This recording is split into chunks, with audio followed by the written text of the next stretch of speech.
So today we are very excited on the Win Voices podcast. We are here at the Ministry of Electronics and Information Technology, and we are just going to be capturing the voice of Abhishek Singh.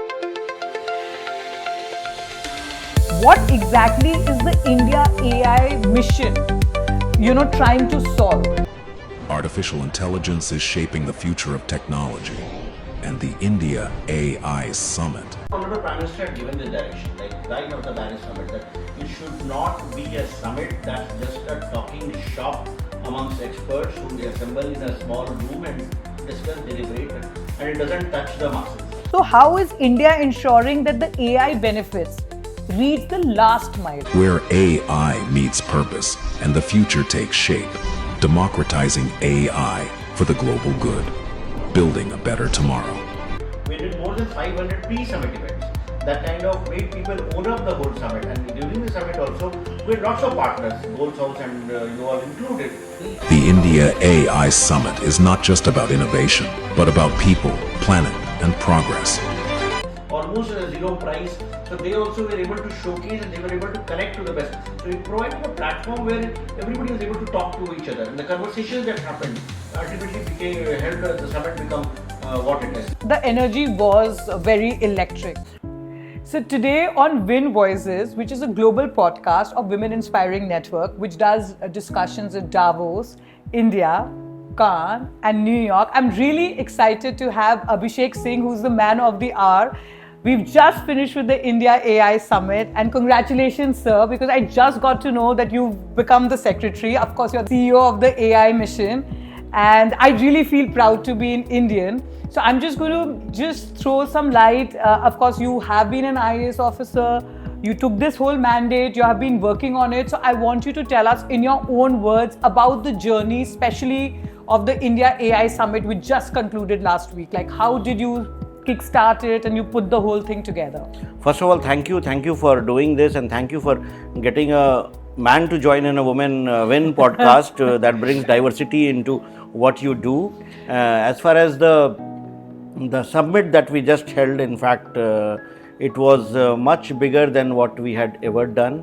Right from the beginning, when we started the planning, right after the French Action Summit last year, we were looking at into what ways we can make it more inclusive, more participative, in what ways we can get all the voices of the AI ecosystem be represented at the summit. So even when we're curating the agenda, when we're finalizing the themes, we started working grounds up.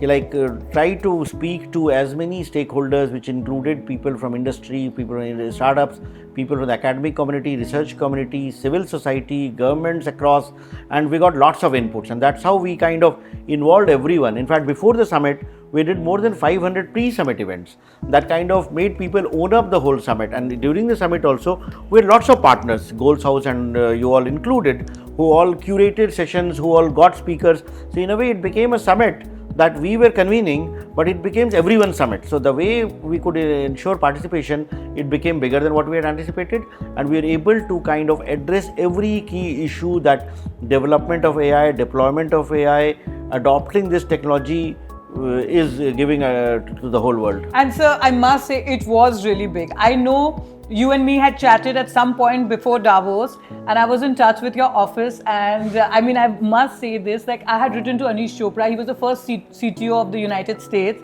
and he told me, I'm not coming to Davos, I'm coming to the India AI Summit in February. And that time I was just thinking, and in Davos I met all the leaders. You were there in Davos, and everybody was talking about coming to India for the AI Summit. So it was larger than life. I think the government and you spearheading the whole thing, we managed to put together all the world leaders. We had great companies represented by the top CEOs. So I think it was great. I think it was a proud moment for us to be there. And I remember, seeing, and I want you to throw some light, because I did see at the expo, I saw young students and how you have democratized the whole thing of AI, which is very important. You've created a wave. The government has created a wave in our country. You're letting people have that aspiration to think big. How AI can democratize information. So I want you to sort of elaborate on that. See, our Honorable Prime Minister had given this direction, like right after the Paris Summit, that it should not be a summit that's just a talking shop amongst experts who assemble in a small room and discuss, deliberate, and it doesn't touch the masses. So he said that, like, not only you democratize and make the global south and every country of the world and every ecosystem of the AI ecosystem a partner, but also ensure that people from tier 2 cities, students, researchers, academic institutions, startups, people who are wanting to embrace this technology become part of the conversations. Give it a platform wherein startups can meet VCs, small industry can meet big industry, young students can meet the top researchers. Make the conversation so democratic that it should not be an exclusive invite-only event. It should be an event where everybody is able to go. There were no entry fees, there were no barriers. We tried to make it as open as possible.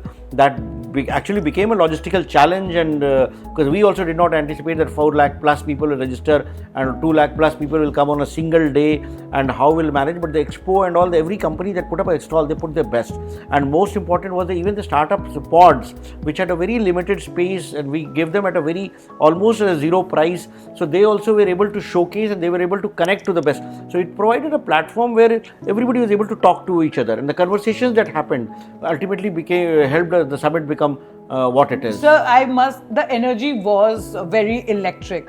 So I remember I went to the Danish ambassador's residence for a private dinner, and I happened to meet the tech ambassador for Denmark, and she's in the foreign ministry. And she decided to come to our lunch, which we were hosting with Gold's House, which had leaders from Google, Capgemini, and Bayer. And the way she talked about like the India, and at a global level, because we were interacting with everybody, I think we were able to showcase a different India, an India which had created a wave. And so I want you to sort of elaborate, like someone who did not attend and someone listening from outside the tech world. What exactly is the India AI mission, trying to solve? If you can throw some light on that. See, India AI mission, of course, is trying to ensure that we are able to leverage AI for improving governance, for improving public services, for bringing in efficiency, productivity gains in every sector of the economy, ensuring healthcare more accessible, ensuring education more accessible, ensuring agricultural becomes more productive, ensuring that every sector of the economy benefits by embracing technology. In addition, we are also wanting to position India as an AI service provider for the whole world. We are known for our tech prowess. Our IT companies have been at the forefront when it comes to implementing tech projects for banks, for foreign governments, for transportation systems, power networks. Our companies have been providing these services for a long time. Within India, we have used technology for improving governance, whether it's through the India Stack, the digital public infrastructure, the trinity of Aadhaar, UPI, DigiLocker, and the other projects that the whole world talks about. So we wanted to present to the whole world the capability that we have in the field of AI. We wanted to present to the whole world that Indian companies, Indian startups, Indian industry, Indian researchers have the potential to solve the best of the problems that AI poses globally. India to be the preferred service provider when it comes to building AI transformation services. So towards this objective, India AI mission is building layer by layer all components needed to realize this vision. One thing that we need is compute. How do you ensure GPUs become accessible for building impactful AI solutions?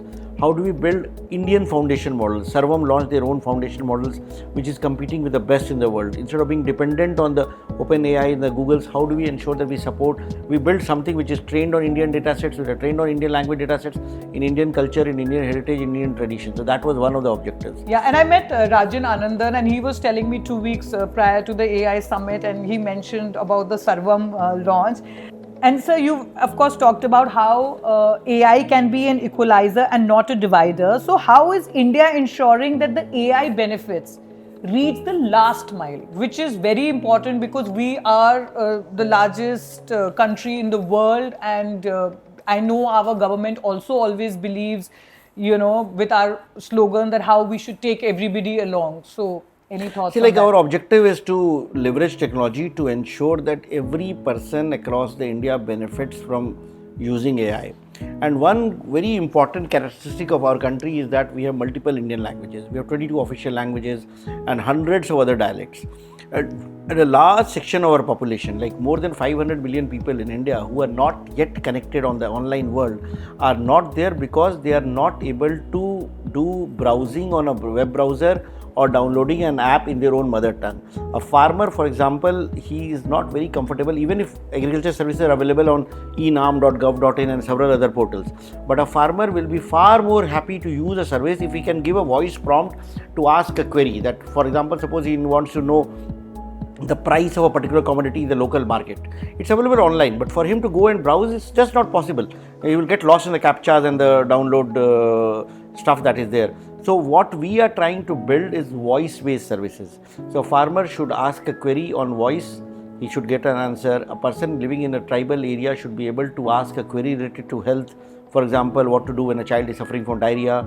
A child should be able to ask a question if there is no science and maths teacher to explain Pythagoras theorem or Archimedes principle in their mother tongue. So we are trying to democratize access to services by using voice as a medium.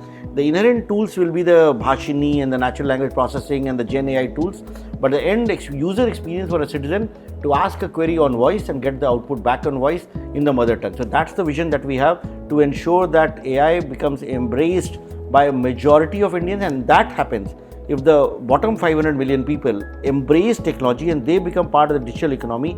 It will result in tangible economic and efficiency gains, which will help us in the larger economic vision that we have for the country. And sir, I must say, actually that was going to be my next question, but you already answered it. So you're already thinking one step ahead. And we often hear the term sovereign AI. And you've spoken about it from a computing, data assets, funding, and how they are the key bottlenecks, the funding part. How is India building the true AI sovereignty while solving these infrastructure gaps? See, like when you talk about the AI stack, when you talk about sovereign AI stack, primarily it relates to the 5-layered stack about which our minister spoke at Davos and Jensen Huang has been speaking about. So amongst the entire 5-layered stack, when it comes to energy layer, we are sufficiently strong in having renewable energy and energy that can power AI compute. When it comes to data centers, the whole world is looking at setting up data centers in India because of our inherent advantages of building data centers at a fraction of the cost that it costs elsewhere. The only layer on which we are not yet there is the chip layer, on which we are dependent on NVIDIA, but that's the way whole world is.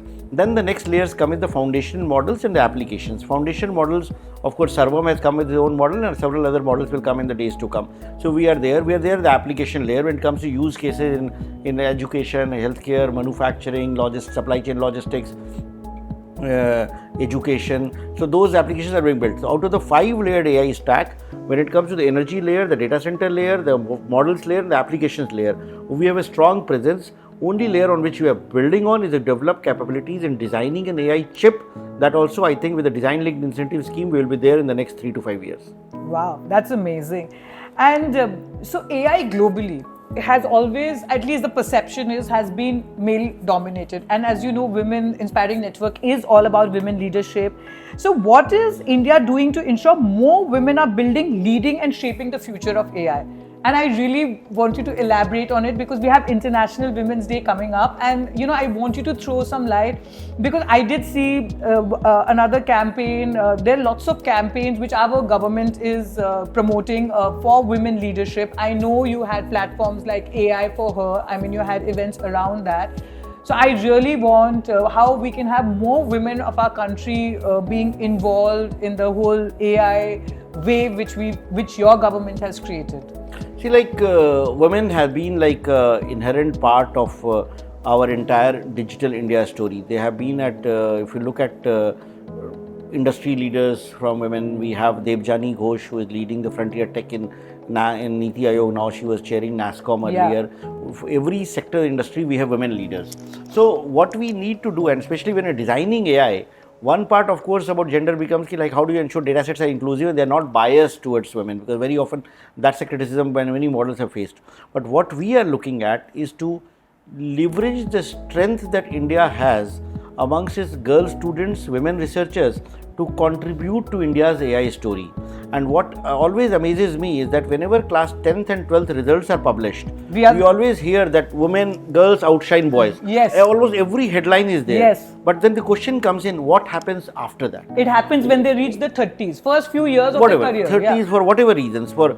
And it's globally, it's not just India. Yeah, so we need to focus on immediately after 12th, who are the girls, how we can incentivize them to take up STEM education, yes. How we can ensure that when we approve scholarships under, for example, AI mission, we have a proactive role. Every girl student who is wanting to apply for a India AI fellowship, we ensure that she is supported. So we do not have any reservations for them, but we kind of take affirmative action trying to promote that. And in fact, I must say that majority of the projects that we are funding for college students and for postgraduate students and researchers under the India AI mission belong to women researchers. And in fact, we are very proud of doing that.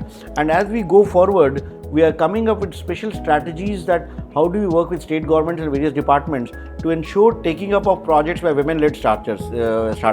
In fact, during the summit also, amongst the various innovation challenges we did, we had an AI by her category, in which we kind of kept it open only for women-led startups and women-led researchers. And we got brilliant solutions out there.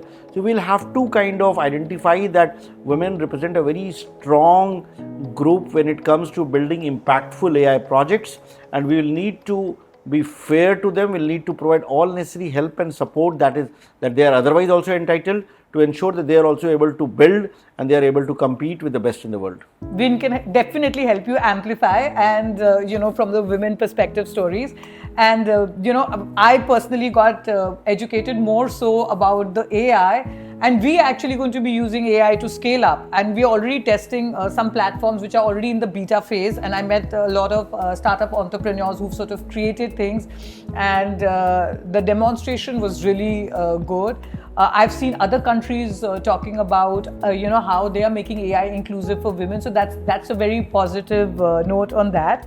And coming back to startups and young innovators and how they can plug into the Indian AI system, and access support. What are your thoughts on that? There could be a startup, but they use AI to sort of integrate themselves and scale up. See, our compute policy, the compute which is an inherent requirement for building, training any model or developing an AI application, is available at a 40% subsidy to every startup or every researcher who is building impactful solution. So that's the first port of call that a startup should go, compute.indiaai.gov.in, give their requirements, and based on the project that they are taking up, they will be given the compute support. Second is that what we have done is that we have built up AI Kosh platform, because the other thing that startups need is data sets for training models.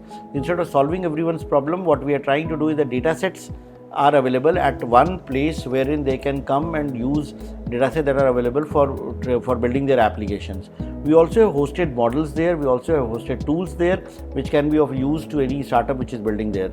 In addition, we have a startup financing pillar in which providing direct funding support to startups who can avail of that. Last year we did that Station F immersion program for startups, in which we took 10 startups to Paris for the Station F program.